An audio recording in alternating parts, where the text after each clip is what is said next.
Hey, hi, hello, and welcome to my very first ever BL weekly roundup of the week of January 6th of 2025. So I figured out kind of a format of what I want to do to talk about, shows in general. So I have determined that I am not going to be yet another YouTube reactor to TV shows. I actually want to talk about, theories and go more in depth on like my personal thoughts and feelings about things. So that is what this new series is going to be dedicated to. Basically talking about all of the shows I ended up watching in that week, giving a quick recap on the episodes and, sharing my thoughts and feelings and theories and all of that other stuff. But the current dilemma that I'm having at the moment is I haven't really watched a lot of shows, which I'm trying to get back into at the moment. So for this very first weekly roundup, I only have to talk about, episodes 1 through 7 of The Heart Killers, which, good Lord, is that show. It is putting me through the ringer. But obviously I didn't want to, have a really, really long and drawn out video talking about 7 episodes. So I figured starting next Sunday, I am going to be talking about 1 episode of The Heart Killers. And I'm going to use this video to kind of give you guys up to speed on what my thoughts and reactions have been so far during The Heart Killers. So please enjoy several TikTok videos that I posted talking about, the show and my thoughts and feelings. Just a little bit of a disclaimer. These are what are called raw reactions. So basically what had happened was I would watch the episode and then I would immediately film a TikTok video. So a lot of it is very kind of unstructured, kind of a little bit all over the place. Hence why it's called a raw reaction, but again, I wanted to give you guys kind of like a frame of reference of where my mind has been going with the show. So when I start doing, weekly videos starting next week, it's going to be a little more coherent and make a little bit more sense. So there is that. Please enjoy. And like I said, it's going to be a little much, but stick around to the end of the video and I'm going to let you guys know what other shows are going to be added to the docket starting next week so I can get back into enjoying this amazing, genre of television. Oh my God! Hey, hi, hello, got my hoodie on, hood up, which means you know damn well that this is my raw reaction of episode 1 of The Heart Killers! Okay, so first of all, excuse my language, but let's fucking go! Oh my gosh, I thought that episode 1 of Only Friends was a doozy. They really be saying, hold my beer, just wait, there's more. Good God! I don't know where I even can begin right now. What? I'm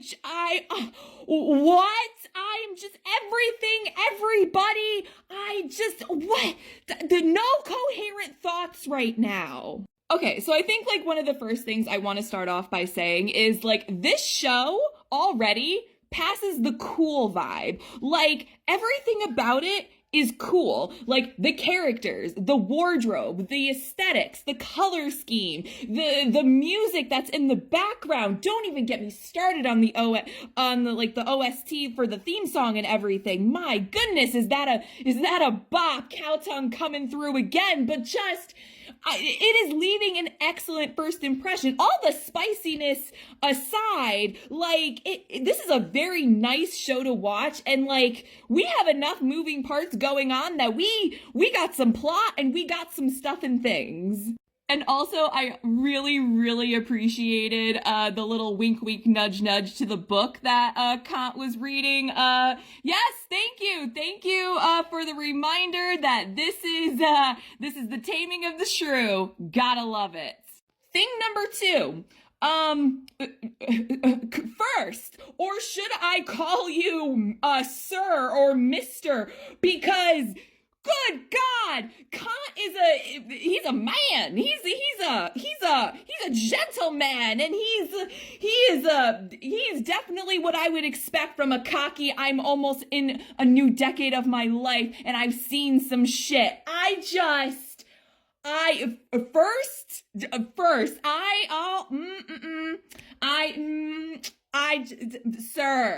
Sir, I have been waiting for this. I have been waiting for this since Not Me. Not like you are brilliant in anything that you do, but I have been waiting for this cockiness, this arrogance, and delivering it like times 10. Thank you. And Bison he's just a little baby. He is our princess. He's our psycho meow meow who just wants to be loved, and he's doe-eyed and bright-eyed and bushy-tailed and just wants to explore the world, and he's got a boy that he likes, and the boy likes him back, and he's gonna twirl his hair and kick his feet and just doesn't want to hurt people anymore. I'm gonna get to the both of them together, but individually, I love both of them. Like, they are just hilarious. They like, that first meeting, like, you already got a sense of who Kant is as a character just by that really less than 3-minute introduction on him trying to flirt with Bison, and just Bison immediately putting him in his place. It was just bang, bang, bang, bang, bang. I love it. But, like, I immediately clocked that Bison was a princess, because when he was undercover, what an introduction that was. And also, Fidel's introduction was amazing, too. Like, all of their introductions were actually brilliant, and I love it. Like, this is something. But also, First and Cowtongue, who are you? Who were those two men I saw on screen? Because wasn't you? Are you sure? Because what? My goodness, that would explain why we're being a little super clingy. We got very personal in this show. My God, they did the leg and the shoulder. They did the thing in the mirror, and oh my God. And I don't know, I have a feeling that Captain Chris is a dick. Like, a real dick. But he's also really super fucking hot too. Like damn, like, he is a cocky a-hole, but like, he looks damn good doing it. I hope I'm not gonna finish that sentence. And also, Kant's brother, Babe, he is an adorable little precious being. Like, and he's the OG Kant and Bison's shipper. I'm calling it right now. And it's just that whole little scene. He's just like, oh, just ignore me, guys. I'm not here. And then the little smirk before he closed the door. And I love it. I love it. And what I was saying before about how this laid like a really, really like good foundation of like all of these different like storylines. We already like have like some backstory with Kant, you know, what's at stake, and, you know, his motivations and everything. And obviously, you know, Captain Chris's motivations, and then, you know, obviously, Bison wanting, you know, to break free, and everything is just falling into place, and we're understanding things. And it's like it's not like quick, but it's very much kind of like we're keeping it moving. And I really, really appreciate that in a show. So I know this has also been said a lot, and I am just going to be another faceless voice in the void saying that Dunk needs to do every role in a crop top, because yeah, just for all of the scientific reasons and the statistics on a, you know, like a successful TV show. I mean, definitely we all need slutty little waist vibes in all of the content we're absorbing, right? Like, it's not just me. And I also adore Style. Like, he's another precious being, just like not a care in the world. He just loves cars, and he's just a little sunshine idiot, and just my favorite kind of sunshine golden retriever. And also, I adore his friendship with Kant. Like, it's just like that, like 2 seconds that when it panned to them bowling and Styles sticking his tongue out at Kant, like that was literally their relationship, and I adore it. And it's just, they're precious. I can't wait to see more of it. And I'm always a sucker to a grumpy to a sunshine, because Fidel he is so straight-laced and no nonsense and not trusting anybody and grr, I'm so mean, blah, blah, blah, blah. Like, it's adorable. I'm eating it up. This really suits Jung. It's lovely. And I might have, when he was walking into the diner, when he caught Bison and Kant, of just like, he had the bangs in his face, and I was thinking the thing, if you know, you know.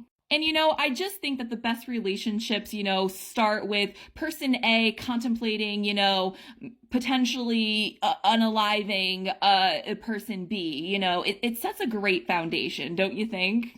But I also love Fidel and Bison's relationship as well. You can definitely tell that Fidel is very, very protective of Bison, and rightfully so. He's just a little baby. And just, I want to know more about like their mom's business. So they're not like independent hitmen. They're hitmen for their mom. So I want to know what's going on with that. That seemed really, really interesting. So I'm excited. And I just can't wait for Style to continue to make a fool of himself to get Fidel to crack. But no. Definitely Fidel was already cracking when Style was trying to do the whole club scenario thing. Just, I saw you slipping, sir.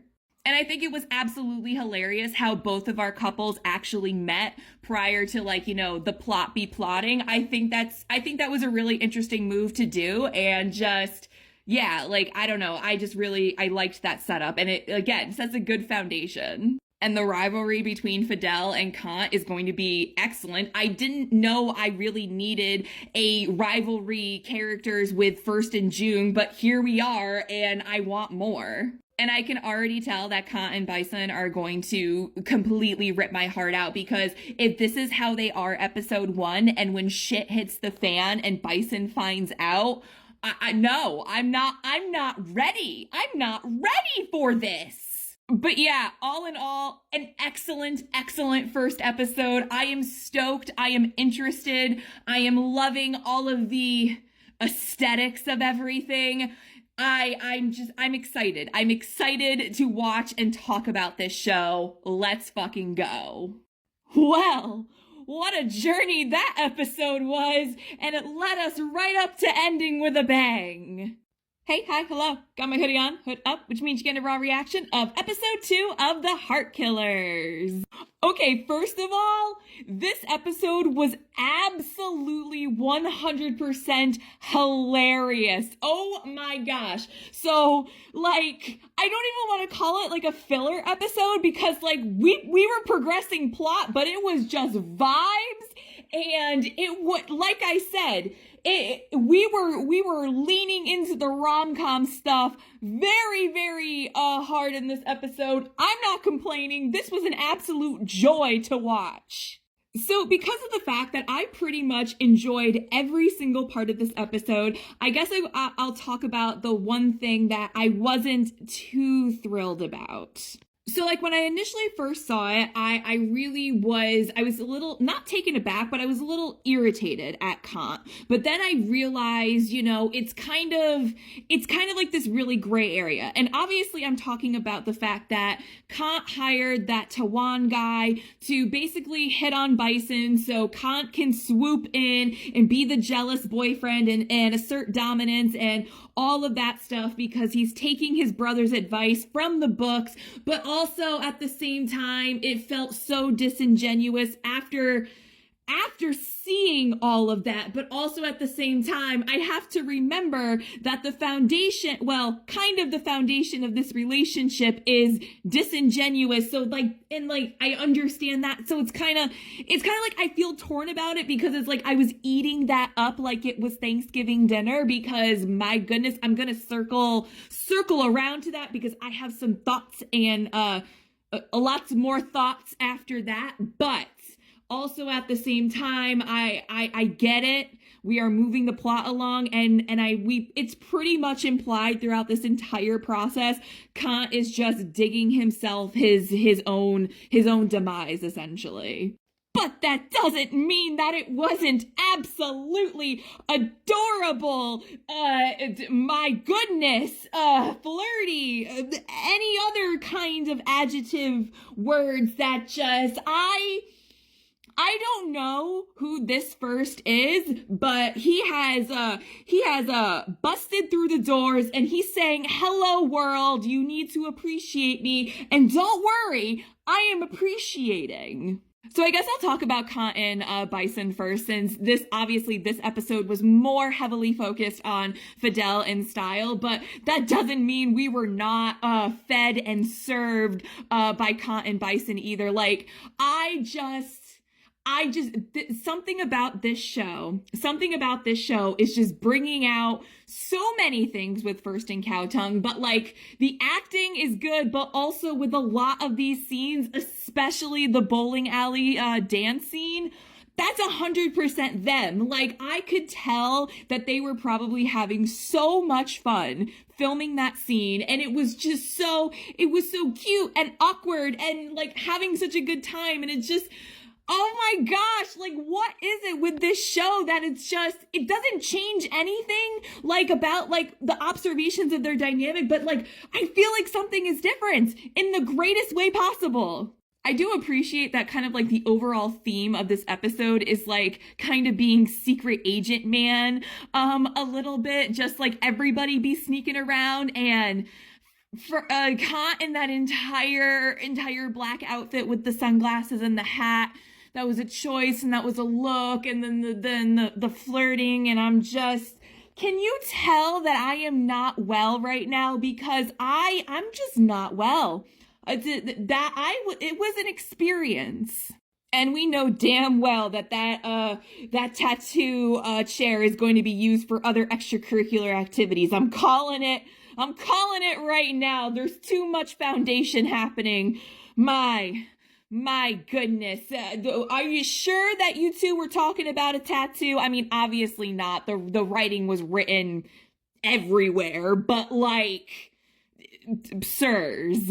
But even though obviously we know that that this whole thing is deception, you know, you can't help but fall into it, because like you can't say that Kant is not being genuine in with a good chunk of his interactions with Bison, because it's like, no, there was a reason why you approached him in the bowling alley on that first night in the first place. That doesn't magically go away because you have ulterior motives. He has context now, and now he has to continue doing it. And obviously we know that eventually Kant's sorry, I was really struggling to say that word, but basically we know that he's gonna feel guilty about everything because feelings are gonna be real. But even though we did find out that the jealous interaction was staged, it still was the eyebrow raise. That's what did it for me. I don't know who this man is, or what deity is possessing First right now, or he's just been waiting for the right time to let him out. But sir, this is only episode 2. Like, you expect me to survive 10 more of these? Like, good lord. I may cease to exist by the end of this. And my little baby Bison, he's just a baby, and he's adorable, and he just wants to be loved, and we get more of his montage of like giggling and kicking his feet and just being so cute, and just also not only with his interactions with Kant, but his that little interaction with style. And this just made me think about that video that I made at the beginning of the year about how Cowtongue works with some fine ass men, and like in the span of that minute-long scene with him and Dunk, I don't want to say another ghost ship has come out, but like, I wouldn't be mad at it. Like, I wouldn't. Okay, maybe it wasn't the best idea to talk about Kant and Bison first, considering I only have 3 minutes left to record. But also, Fidel and Style were also serving this episode too. Like, honestly, they were the most hilarious scenes in this episode. Like, I love Grumpy Sunshine. I love the Golden Retriever just chasing our grumpy character. It's absolutely hilarious. You know, when he saw him at the market, and June has really good facial expressions. Like, he does like the minute acting like very, very well, and it's just like, it's so good. And it also just adds to the comedy of everything, and just, it's hilarious. And good Lord, I did not think that we were gonna get the Bleachers parallel with the 10 Things I Hate About You scene. I mean, it wasn't singing I love you, baby, but it was definitely a close second, and I was literally about to fall out of my chair because I was laughing so hard. I can't. These two are hilarious. And just like the slow progression of, you know, Fidel slowly cracking, and it's just to that crescendo in the locker room and the other crescendo at the end of the episode. Like, we know that you like what you see, and yeah, he may be annoying, but it's working for ya. But also at the same time, I have a feeling that things are starting to get a little real with Style, too. You big idiots, you Golden Retriever little puppy, just vibrant energy man. I just want to put him in my pocket, but also just somewhere where he can always wear crop tops. And Fidel and Bison's brother relationship, I love it. They are just too cute. That all of their scenes were also really funny too. Like, especially the little kitty scene outside of the restaurant, and just again with June's facial expressions. It was just so funny. Like, it's just, I love their relationship too, and also Style and Khan's relationship as well. Absolutely hilarious. Like, I'm not gonna survive this show. Again, I don't want to call it a filler episode because definitely stuff and things happen. We have laid the foundation, and I have a feeling that we are going to move into more plot territory next week. But listen, I'll take an episode of vibes, you know, when I know what heartbreak is going to be coming. So I'm here for the journey. What? You actually expect me to have a coherent opening after that? Hey, hi, hello. Got my hoodie on, hood up. Which means I guess you're getting a raw reaction of episode 3 of The Heart Killers. Good Lord.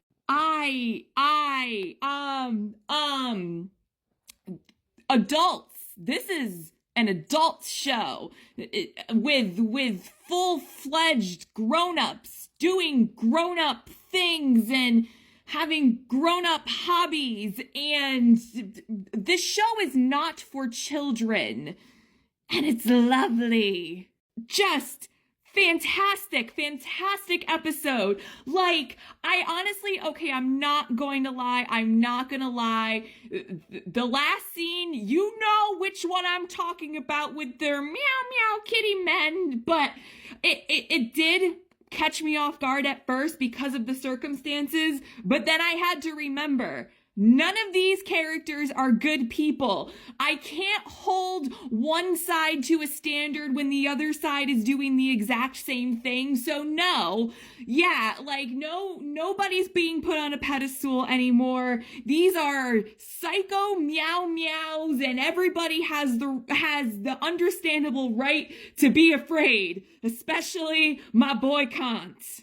So I'm not going to fall into the same rabbit hole that I did last week on running out of time with talking about Fidel and Style, because I have stuff to talk about, you know, with Fidel and Style, and also Fidel and Style individually. Like, I am loving them. I love them as individuals. I love them together. Don't get me wrong. You will never, ever hear me questioning my love and my devotion to the kitty men and, you know, Kant and Bison. But damn, like June and Dong, like, how dare you? How dare you be like rising up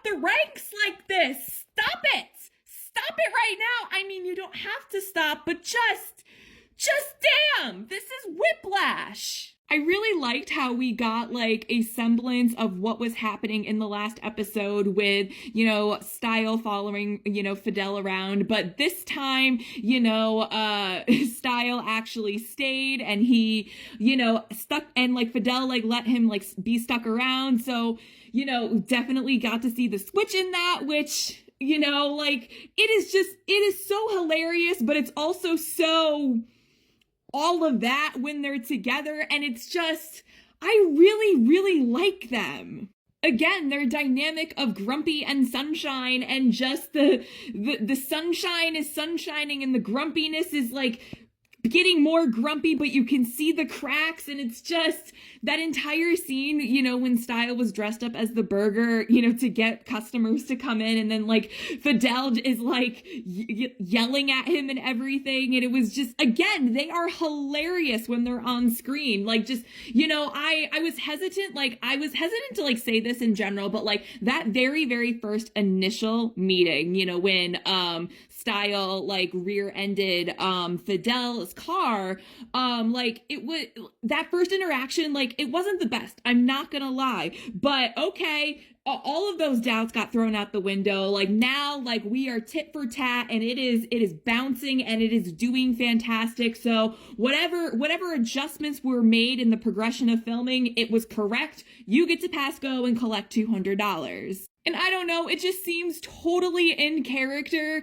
that Style frequents a, I guess, heavy metal bar with like Kiss-inspired, you know, music playing. I guess. It's just so funny how he just fit in, but also stood out like a sore thumb. And then, of course, Fidel being Mr. Grumpy and everything. It's just that little scene where Style is like jumping around Fidel. Like that's literally the definition of like what their dynamic has been so far. And it's just, I love it. Absolutely love it. And what did I say last week with things starting to get real with Style? Just how we got a peek into Fidel's mind last week. We got a very detailed tour of what was going on in Styles' mind, and you know what? I can't even blame him. Like, yes, I know, like, I know that Jung was feeling some type of way about the dance scene, you know, but he's just so damn good at it. My goodness. And like, it was also a very nice, like, good not out of character, but like seeing another side of Fidel, like when he's like in his undercover mode and everything. I just feel like it gives just more nuance to his character, and it's just, I really do appreciate that. But also, I'm not gonna lie, I do feel like Style was definitely, I was getting the secondhand embarrassment when he went to the lost support group, everything. I did feel like that was a little too much, you know, but we made some progression, most definitely. My goodness, you know what, honestly, I couldn't have imagined that any other way. Just very much kind of like Fidel just being like, fine, whatever, let's get this over with. And my goodness. But also, we are starting to get a little more backstory with Fidel, which is honestly super interesting. You know, so there definitely seems there was an ex-boyfriend in all of this, but gosh, what we saw in that final scene, you know, when we were flip-flopping back and forth, I really hope that didn't mean what I thought it meant, but who knows with this show. And also, even though Style is a big dum-dum, he's also not dumb at all. Like, the fact that he clocked Fidel, even though he was mostly joking, he's not as dumb as you think. Just keep that in mind, because I feel like it's going to be more important going forward. Oh, and then obviously the little fight scene that happened, you know, after, you know, the little dance scene, you know, when Fidel going in and protecting Style. I mean, I don't know if it was intentionally protecting Style, but it was still really good. I don't know how I feel about the mom. You know, she definitely seems to be the manipulator type. So more to come. And I just don't have a great feeling about Keen. I feel like he's definitely going to be doing some double crossing for his own ambition. Like I clocked that the moment that like he came on screen. But also, real talk, was I the only one that clocked Keen and JJ's character? Like, is that going to be a thing, or was I losing it? Okay. Kant and Bison. Whoo, my goodness. First of all, we love healthy communication about wants and needs and safe words and checking in. Yes. We love to see it. Excellent display. My goodness, I gotta talk about the other stuff now, don't I? So my philosophy in life is always more than one thing can be true at the same time. First thing that is true about Kant, he is a manipulative, lying, self-serving, morally gray, sneaky character.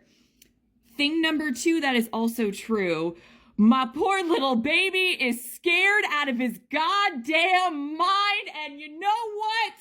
Karma for that one. I mean, baby boy, you are going through with the beautiful eyes and just everything but you knew what you were walking into, and yeah, you're facing the music. And all I'm gonna say about Bison is just something AO3 tags that have been waiting to be on screen for a long time, and just, yes, it just adds to his psycho adorableness because of course he is a goddamn just first in cow tongue. Bravo. That scene was done very tastefully, given the very not controversial, but very uncomfortableness of everything around. But excellent job, boys, especially you first. Just your facial expressions this entire episode of just the mask slowly falling, of him being genuinely terrified. Brilliant. I love it. I love you first. It just seems like yesterday we just had Akhenaten, and now, like, just damn. But also, really quick, rapid fire other thoughts. I love Fidel and Bison's relationship yet again. Brothers, and Fidel being all super protective over Bison. Love it. That entire scene in the restaurant was adorable.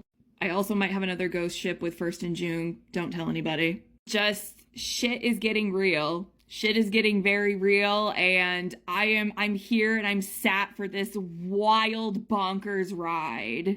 My goodness, shout out to Cowtongue for making the suburban kickball dad ensemble look so damn good. Hey, hi, hello, got my hoodie on, hood up, which means you get a raw reaction of episode 4 of The Heart Killers. Okay, let me just preface this by saying I am absolutely adoring this show. I'm loving it. Every second it is entertaining. I am sad. I am interested. But I do have to say, this was not my favorite episode by far. I mean, a lot happened and I enjoyed it. Like, I don't really find anything like necessarily wrong with it, but like in terms of like things that are going on and all of the things, I don't know. I would not rank this as my favorite, but I still really, really liked it. But that being said, though, we have not only entered boyfriend era, we have entered the next phase of Kant's secret agent man mission, and he gets to phone a friend. So even though, like, it felt like a lot happened, like, it didn't feel like a lot happened, but a lot happened, if that makes any sense whatsoever. Like, definitely like the progression of this. I feel like this show is doing like a pretty good job with like moving the plot along, but like making us comfortable enough so we don't feel like we're speed running through things. I don't know, like the story is flowing like very, very well, and I think it's really good that these episodes are like longer than usual, so it really like it gives more depth to each episode, and like we're able to, you know, like still feel grounded in the story, but like we keep it moving. Again, if that makes any sense whatsoever. Okay, so I love my baby boy Bison, and like, again, he's my precious princess. I honestly wanted him to be more skeptic of Kant, because Listen, as much as their cute moments are hitting and I'm loving all of the fluffiness and stuff, even though like there's a layer of deception, I also need like this layer of not angst, this layer of tension with deception and investigation more going on with Bison, because like, I don't want to say he folded like a wet napkin, but like he definitely, he should have put his investigative skills more to use, because I wanted him to continue pressing Kant, because like that little cat and mouse thing that they were doing while he was holding the tattoo gun, like, I don't know.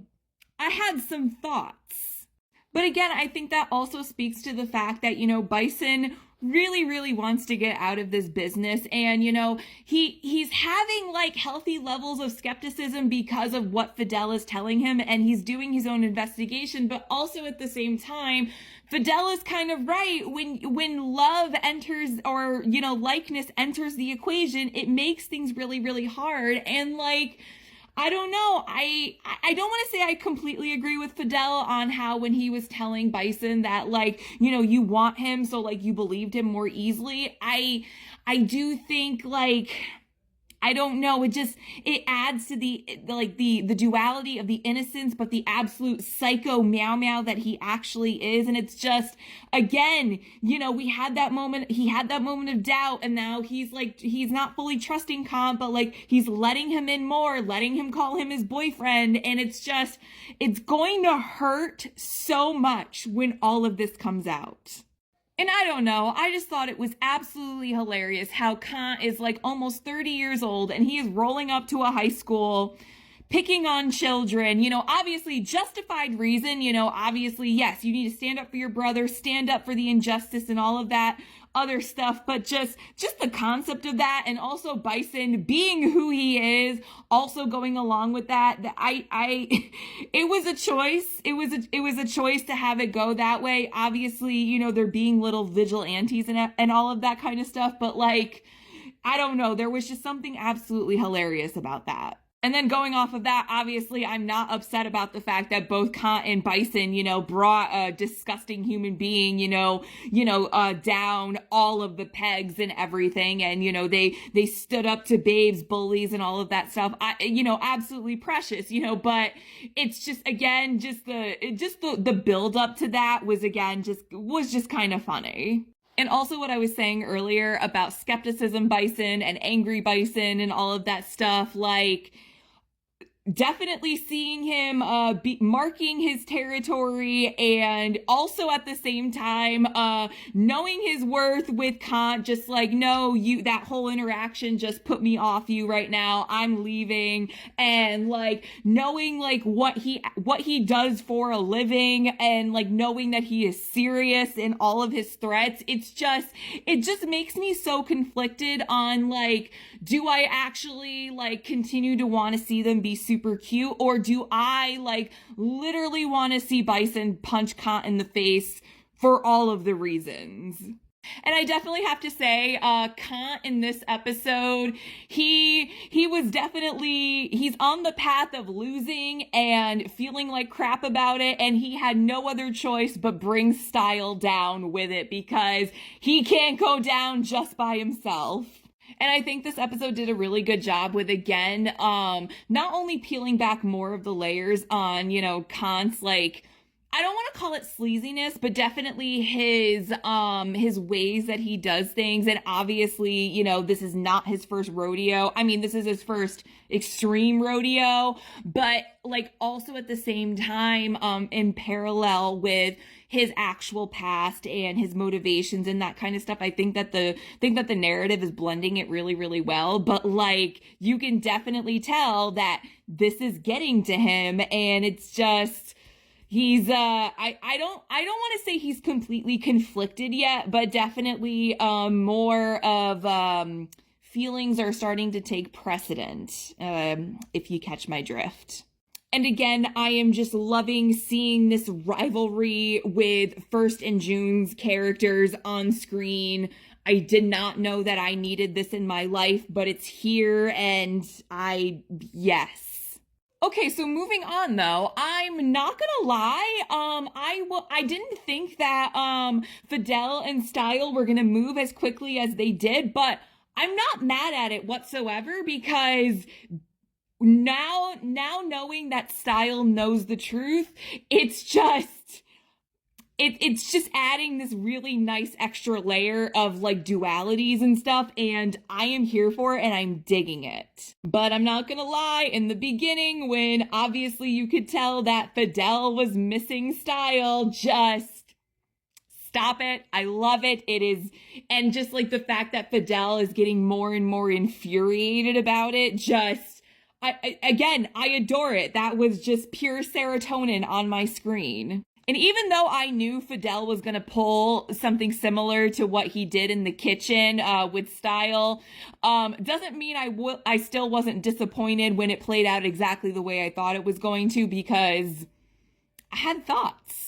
And like I was saying earlier about this new duality, like you could definitely tell that Style was finally like, it wasn't a game. You could tell it was starting to shift to it's not a game anymore. And he actually seemed like genuinely like looking forward to being in a relationship with Fidel, and then Kant just comes in and ruins it. And now he's scared for his life. And it's just, I don't want to call it karma, but just damn.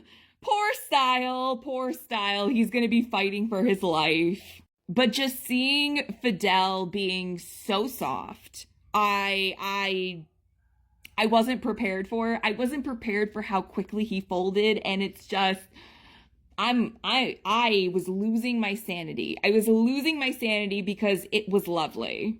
And yeah, thank you, show, for giving us even more tragic backstory with not only Fidel, but now Bison as well. And I have a feeling the mom planted that evidence there to drive them to do it. I'm calling it right now. I think that the mom had something to do with the pew-pews on Fidel and Bison's parents.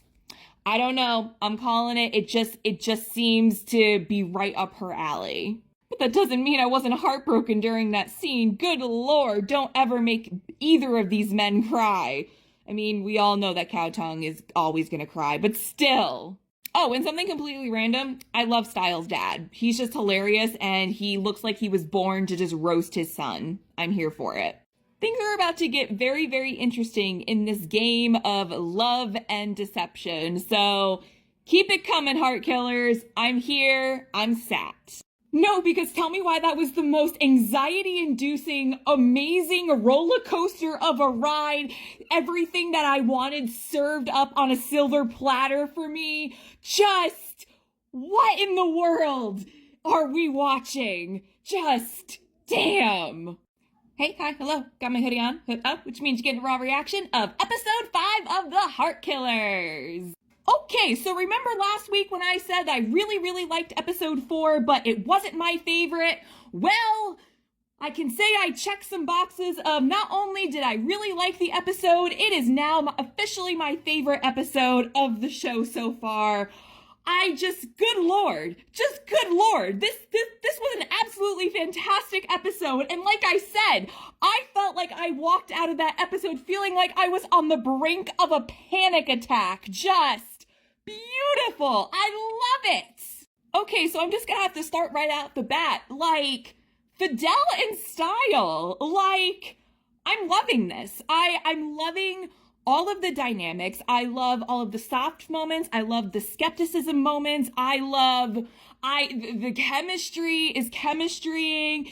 We still have Grumpy and Sunshine but vulnerability and reassurances and oh my God, I think I'm falling for him, but oh crap, what am I doing? I think that's going both ways at this point, and I am sat for Fidel and Style, both together and also individually as characters. My gosh, I did not think that they were going to grow on me so much, but they really, really have. And I knew what like settled it for me was like during the little go-kart racing scene, and like that was just pure Jung and Dunk, and I was like, wow. I was like, oh gosh. Yes. And I'm calling it like right now, like even though Fidel is like the more intense one and the more logical and skepticism, I have this distinct feeling that we are going to get the trope of style falling harder. And I'm here for it. Like, it's just like it's the duality of like, you know, Style being open about the fact that he's falling for Fidel, but then also being very conflicted on what he's doing and being very panicky about it, but like he's still falling for him. And it's just, oh my gosh, like again, just like with Kant and Bison, when the truth comes out, it's going to be devastating. And like, even though Kant and Bison are absolutely going to gut me, I have this feeling that like when the betrayal hits Fidel and Style, it is going to destroy me, because if I'm calling it correctly with Style falling harder,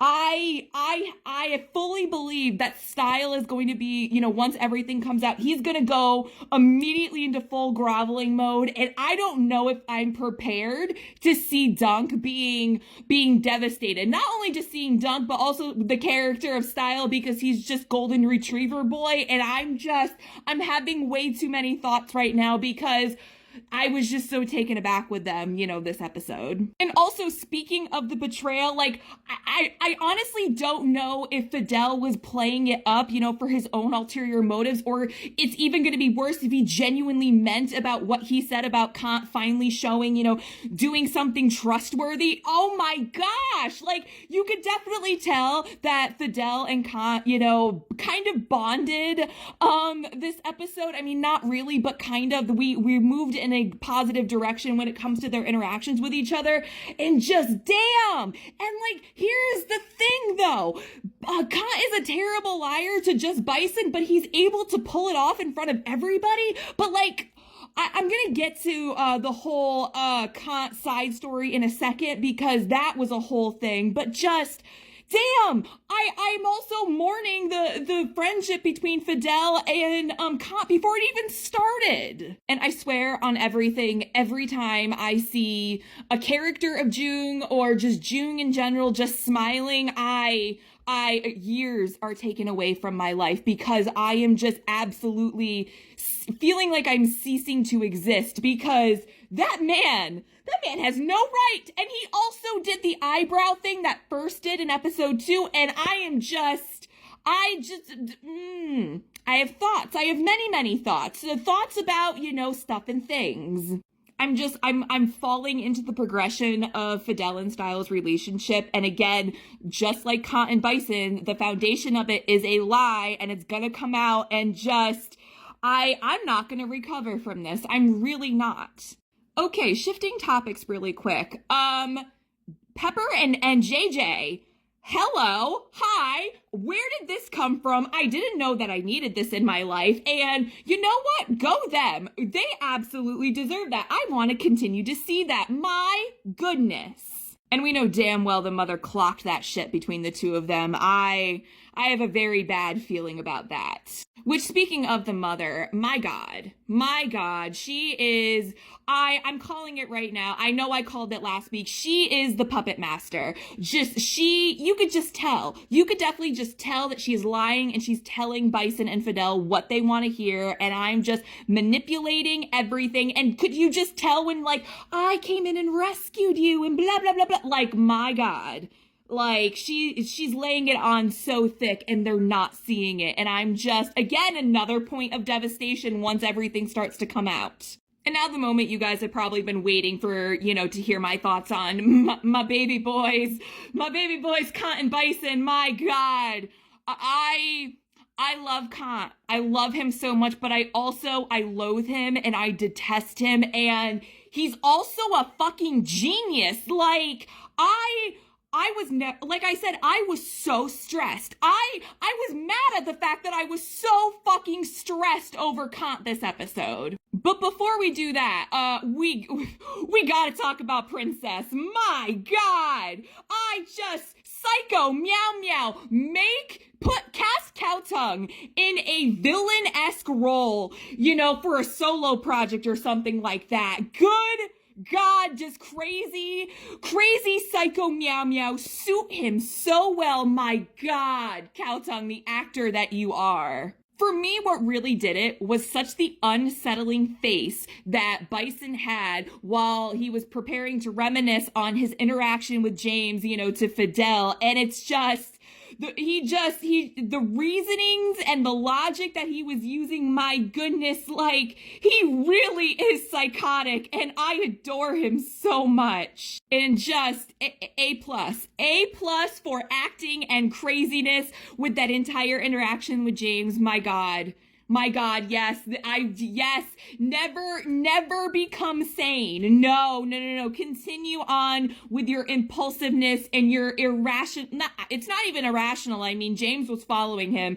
And again, amazing, flex of Bison's observational skills. Like, the boy is smart. But also, my little princess needs to be protected at all costs, because I don't even want to talk about when he shriveled up when, he pulled the pew-pew out accidentally on Cotton Babe. Just, I don't want him feeling insecure about anything. And it's just, he's also really in love and he's just a baby and he deserves all of the nice things and just be happy and have a boy who doesn't fucking lie to him and wants to send him to prison.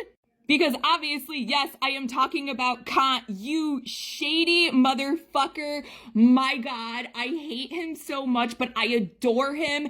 And I'm just gonna get it out of the way now. Like, he's shady, but that was the best execution of that Fast and the Furious bullshit I have ever seen, because and just the way that the scene was executed, because I was really going back and forth about, was Babe actually in trouble or was he pulling some emotional manipulation crap, but which I wouldn't put past him either, because obviously he's shady and he's a liar, a terrible liar, but he's still a liar. But Babe was in trouble, and I'm just, again, I left this episode with a borderline and anxiety attack, but also Karma, the stupid ass, got caught on camera like I thought he was going to, and obviously we know that plot point is going to come back to haunt us at a very inconvenient time. And also double karma on the fact that Style called Kant out about the fact that, he's completely gone for Bison, and Kant didn't deny it because his feelings are starting to be blurred now, and it's just, when the betrayal happens, I'm gonna feel sorry for Kant, but I'm really not going to feel sorry for him at the same time. But they're still my precious babies and I love them. I'm just loving this ensemble. Guys, I'm not gonna lie. Watching episodes 6 and 7 back to back like that was probably one of the best and worst decisions I have ever made. That was one of the most anxiety-inducing 2 hours I have had to sit through in a minute. Good God! Hey, hi, hello, got my hoodie on, hood up, which means you're getting a raw reaction of episodes 6 and 7 of The Heart Killers. Obviously, I do not have enough time to talk about everything that has happened the last 2 episodes, because I could easily just sit and talk for an hour about this. But I knew, when I made the choice to not watch episode 6 when it dropped, because I didn't want to deal with having to wait, 2 weeks for a new episode, and yeah, just watch it back to back, and having no idea what happened, again, it was a great decision because I could immediately just hit next episode, but also the anxiety that I was experiencing in episode 6 and then immediately going into episode 7, I had no time to prepare. I had no time to prepare for what episode 7 put me through, and I think that's what sent me over the edge. So I'm just gonna put it out there, right now, I, in the most respectable, amazing way, and in a completely endearing way I can put possible, I am terrified of Bison. I am absolutely terrified. And this, first and foremost, this just goes to Cowtongue's amazing acting.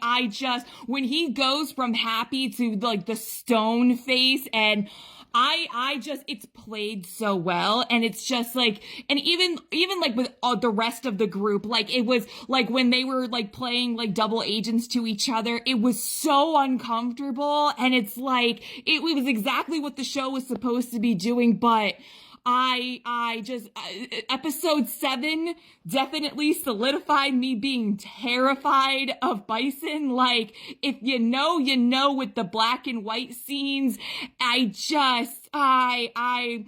know he's psycho. I knew that walking in. I'm just praising the show for actually having some balls and going there. Like, kudos. It did exactly what it was supposed to do. And also, speaking of amazing acting, I'm going to probably just talk about amazing acting this entire review. That scene in the beginning of episode 7 between Fidel and Bison when they had their big blowout after they found out, Cao Tung and June, it was so painful. It was so painful. Like just Fidel feeling betrayed after everything that happened in episode 6, and, Bison feeling like an absolute idiot, but also guilty because he's the one who put the idea out there, and it was so well done. It was just, but then we get that paralleled with Fidel wishing Bison a happy birthday, and it's just, they're brothers and they love each other so much, but they also they have such power to hurt each other, and I'm just damn. I'm gonna circle back around to first because that's a speech in its own, because Kant put me through the ringer both of these episodes, and definitely he got his consequences, but also he got development, and just,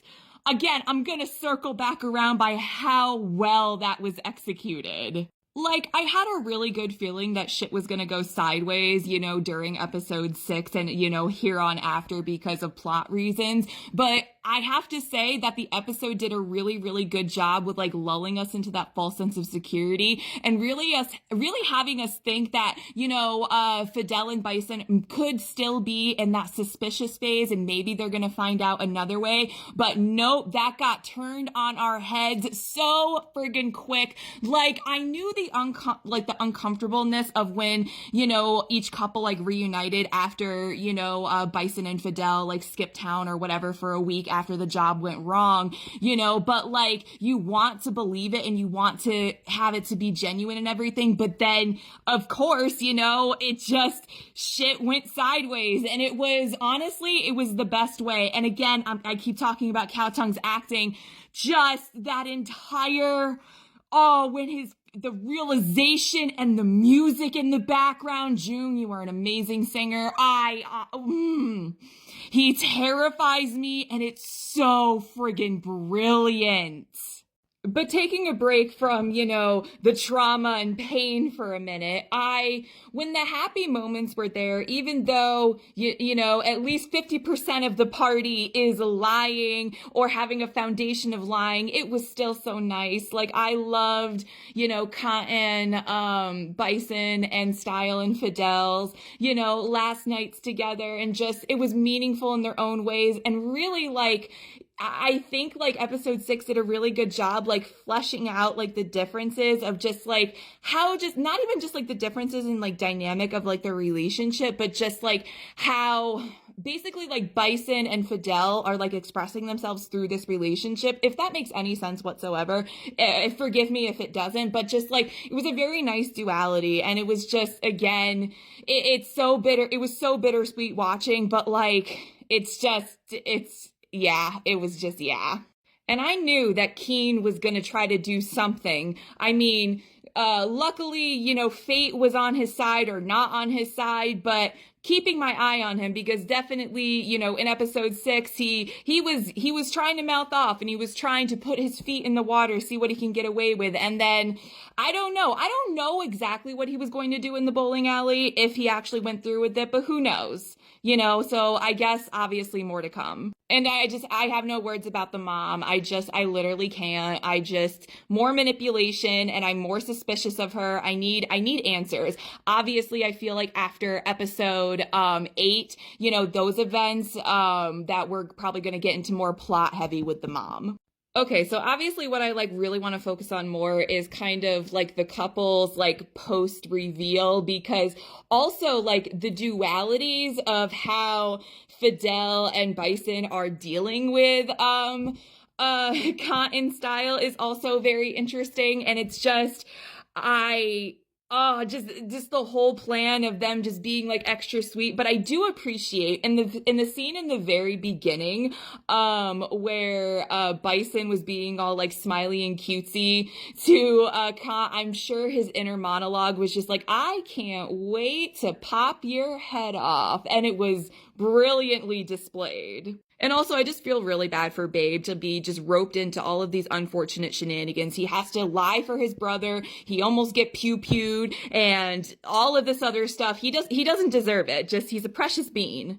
And just Kant, unfortunately, he's learning his lesson the extreme hard way, but like, just the character development that he is having of like showing real remorse and guilt and wanting to be honest and facing the consequences of his actions, of when, you know, the betrayal comes to light, and just, you know, the scene on the boat was so brilliantly acted, just Kant being so resigned and just like, let me explain, just get me out of the water, and just like, oh, it was so good. And just don't even get me started on the hospital scene.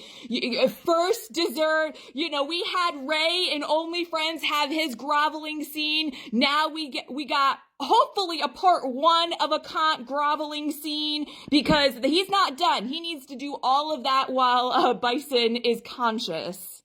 Oh, and also really loved the Othello parallel from episode 6 as well. Really good use of love makes you blind, because I know it was really random, but I just remembered it. And like, yeah, like what this show is doing for symbolism is so freaking good. And obviously the confliction of everybody, especially, you know, like everybody, I can't even say especially, you know, but it's just the guilt and like the second guessing and just, oh gosh. But I do have to appreciate, while Bison and Kant are terrifying, that entire thing was terrifying, I couldn't help but chuckle at Fidel and Style, because Fidel is scary in his own right, but not as much as Bison. But like, it's just something in Style's character. He literally has a pew-pew in his face and he is mouthing the fuck off. But I also feel like we do need a Fidel having his own psycho moment with Style. I don't think we've seen the true extent of it, you know, from episode 7. And even though I hate Captain, those English speaking parts, very nice. I am sad, I am terrified, I'm excited, I am in love. This is amazing. They're doing amazing. That was a lot, right? I know. I have some thoughts and feelings. So like I said at the beginning of the video, starting next week, I will be posting weekly roundups of all the shows that I have been watching. So next Sunday, I will be covering episode 8 of The Heart Killers. And because, like I said, I want to add more shows to my docket, I'm also going to be talking about episodes 1 and 2 of Osan's Love, because I am definitely really, really intrigued by this, and I want to see really funny Earth and Nyx. I love comedy. You're gonna find that I really, really love comedy. And also, if I'm able to, I do want to jump on the Tampo bandwagon, because I've also heard really, really excellent stuff about this show, and I want to be a part of that conversation too. So, like I said, I hope you enjoyed this video on where my thoughts have been regarding The Heart Killers. Like, comment, subscribe, all of that fun stuff, and I will see you guys in the next video. Keep